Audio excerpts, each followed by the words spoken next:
Quand vous entendez parler d'expérimentation sur des animaux, à quoi pensez-vous?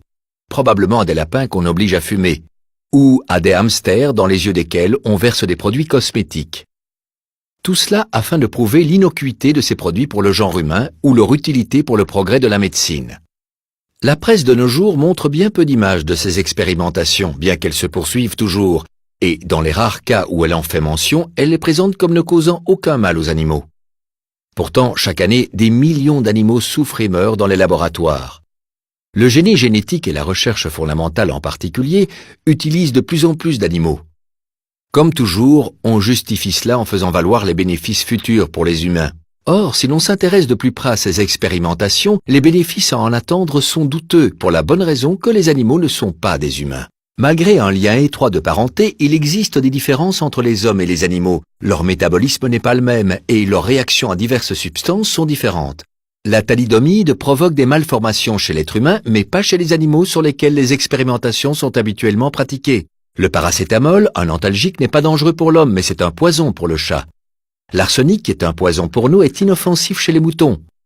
Des substances comme les vernis, les colorants, le bitume, la silicone, les lubrifiants industriels et les carburants sont injectés au moyen de tuyaux dans l'estomac des rats pendant des mois, sans que cela permette d'avoir beaucoup d'indications sur les effets que ces substances peuvent avoir chez l'homme.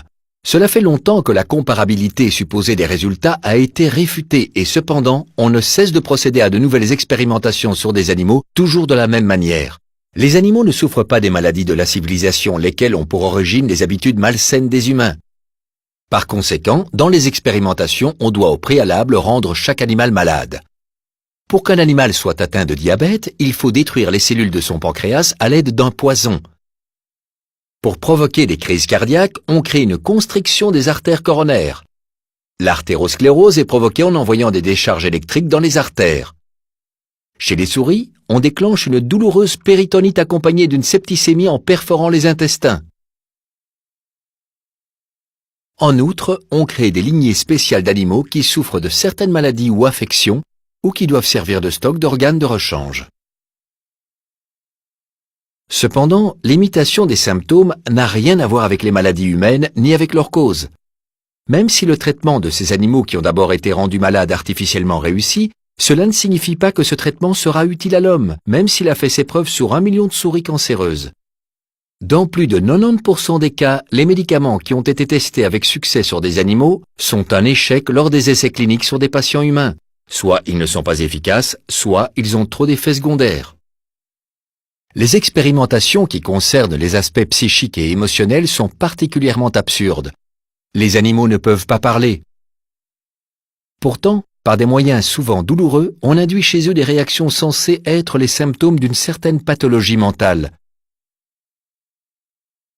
Ainsi, par exemple, on administre des chocs électriques à des rats pour les mener au désespoir dans le cadre d'études portant sur la dépression.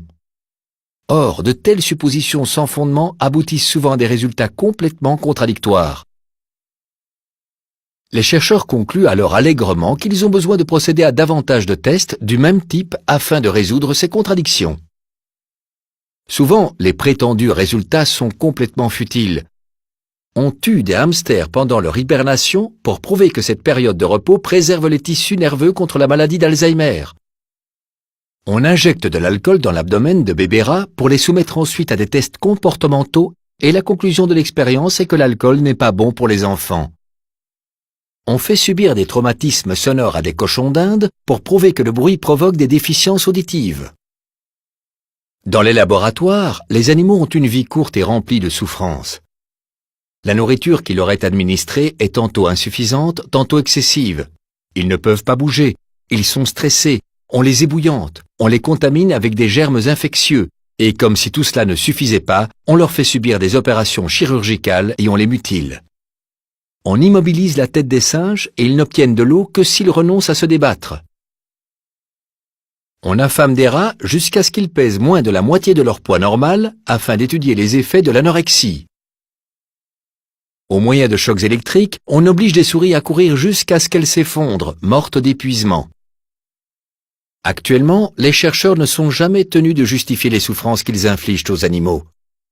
Leurs travaux ne sont évalués que sur la base de leurs publications dans des revues scientifiques et de l'obtention de nouveaux crédits. Les autorités compétentes ne vérifient que le respect des formalités, jamais la pertinence de l'approche en matière de recherche. Par ailleurs, toute une branche de l'industrie tire profit d'une activité d'élevage d'animaux à des fins d'expérimentation qui consiste à les maintenir dans des cages et à s'en débarrasser après usage. Tout cela est encore défendu au nom d'un prétendu bénéfice pour l'humanité, même lorsque la finalité est de faire du profit. Or, notre finalité devrait être une médecine sans expérimentation animale, avec une priorité donnée aux recherches sur les causes et la prévention des maladies. Contrairement à l'expérimentation animale, les méthodes de recherche modernes qui utilisent des cultures de cellules humaines ou des micropuces donnent des résultats importants pour l'humanité. Le progrès de la médecine est une chose importante, mais les expérimentations sur les animaux ne sont pas la bonne méthode.